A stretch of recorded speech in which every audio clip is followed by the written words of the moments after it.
Welcome dear viewers to the video topic on dissolution specifications overview.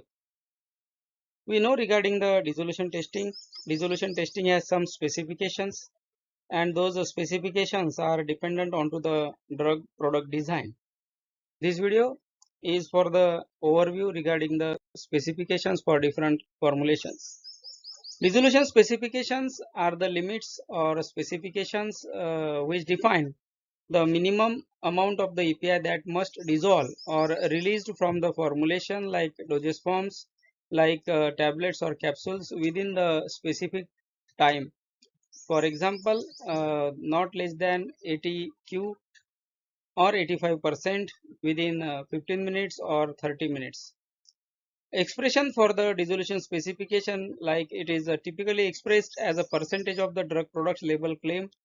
For example, not less than 80% in 30 minutes or 15 minutes depending upon the formulation. The specification is made up of two things or two parameters, percent release and the time point. Purpose of the dissolution specification is to ensure the batch to batch consistency and confirm the product quality, assess the bioequivalence. So dissolution test serves as a in vitro testing to have understanding and information about the in vivo behavior and also provides assurance for the bioequivalence for the generic formulations. Then dissolution specifications for different formulations like immediate release type of formulations, extended release type of formulations, and delayed release type of formulations, or you can call it delayed release, gastro-resistant or enteric coated. So for immediate release type of formulations, mainly single time point specification is given and sometimes two time point specification is given. Single point specification is suitable for the highly soluble and fast dissolving formulations like the formulation IR formulations like tablets and capsules containing the drug substance belonging to BCS class 1 or 3. And the example of dissolution specification for single point specification is not less than 80% Q or in 15 minutes or 30 minutes.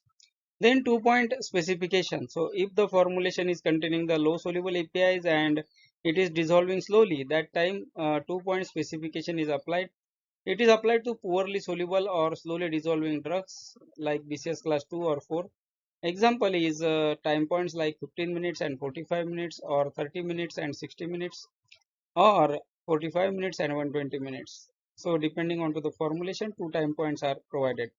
Then third one is the dissolution profile comparison.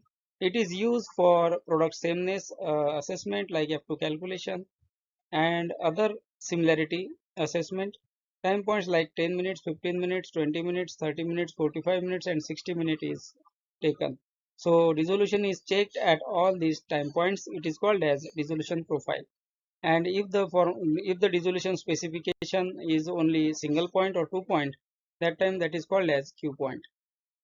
Then for modified release time formulations, mainly at least 3 time points are tested: early time point, middle time point and final time point. So early time point, it is around 1 to 2 hours and it is tested to show that the dose is not dumped or more dose is not released.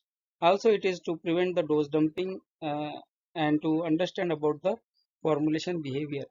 Middle time point is around 50% release. It may be like 4 hours or 6 hours and it assesses the dissolution profile. It assesses the pattern of the dissolution and the final time point with not less than 80% drug release. So it ensures that the dose is delivered fully, ensure the good release. So these 3 points dissolutions or dissolution profiling is done to ensure controlled release and consistent therapeutic outcomes from the modified release type of formulations. Modified release type of formulations are also known as sustained release, extended release, or prolonged release. Setting the dissolution specification. So general expression is Q is equal to percent amount in Y minutes, like Q is equal to 80% in 30 minutes or 15 minutes. So for fast releasing drugs, it is a single time point, mainly around 15 minutes, 20 minutes or 30 minutes. And for slow release complex drugs containing the low soluble APIs, it may require multiple time point or IVIVC. that is in vitro in vivo correlation. Also, for the MR type of formulations, modified release type of formulation, 2 time points are needed. So, based on the development data and compendial standards like USP and other pharmacopoeias, dissolution specifications can be set. Also, bioequivalence batches, clinical trial batches, dissolution data is required to be considered while setting the dissolution specification. I have made many videos onto this topic. You can go through the channel playlist and watch those videos. Then regulatory considerations. So compendial compliance must meet the pharmacopoeial monograph. For generic drugs, specifications are required to meet as per the reference formulation and also as per the bio and clinical batches. So also for demonstration of the dissolution profile sameness, it may require dissolution profile comparison. And life cycle relevance assessed during the development, approval and post approval changes. So if any SUPAC changes are done, if any site transfer is done, if any formulation composition change, process change is done, that time the dissolution is required to be tested. Example of a dissolution specification statement, like it is not less than ETQ of the labeled amount of API is dissolved in 30 minutes using specified apparatus medium and the conditions, and details include like percent release, time points, apparatus medium, test conditions are required to be provided in the specification. Dissolution specification for the enteric coated formulations. These are also called as delayed release type of coated formulations and also gastro-resistant formulations. These may be tablets or these may be pellets or these may be capsules. Capsules may be filled with enteric coated tablets or pellets or both. So purpose is it protects the drug from getting released into the acidic environment of the stomach, protects GI mucosa from irritation and sensitization, also protects the drug from acidic environment from degradation, and also provides the targeted drug release. It delays the release until the formulation reaches to the intestine with the alkaline pH. Enteric coated dissolution specifications are for the two stages. First is for acid stage and second is for the buffer stage.